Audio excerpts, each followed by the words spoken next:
मुख्य वराड साहेब आणि आपण सगळेच जण त्यांचे सगळे साथीदार, आता जे त्यांनी आपलं मनोगत व्यक्त केलं, मी तुम्हाला आता एवढंच सांगू इच्छिते की मी उभीच राहिले केवळ दादांची स्वप्न पूर्ण करण्यासाठी. आणि तुम्हा सगळ्यांच्या ज्या अशा अपेक्षा आहेत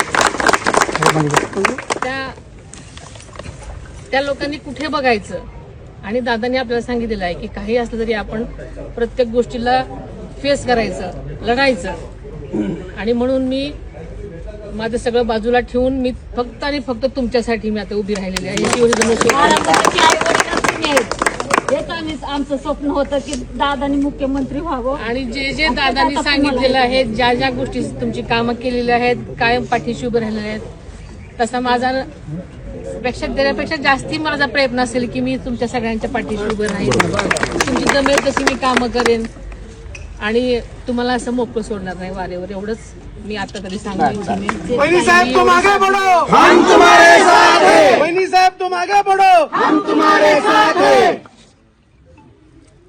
सगळ्यांना खूप खूप धन्यवाद. कधीही माझ्यासाठी 24 तास माझे घरदार तुमच्यासाठी उघडे आहेत, एवढं मी सांगेन. काय नाही म्हणजे आम्हाला गोरगरिबांना घर भेटले ना बस. कारण लय वर्षापासून आमच्या आता शासन निर्णय झाला आहे. वहिनी जेव्हा पदग्रहण केलं त्याच्यावर तो झालेला आहे. तुम्हीच आमची आई, तुम्हीच आमचा बाप आहे.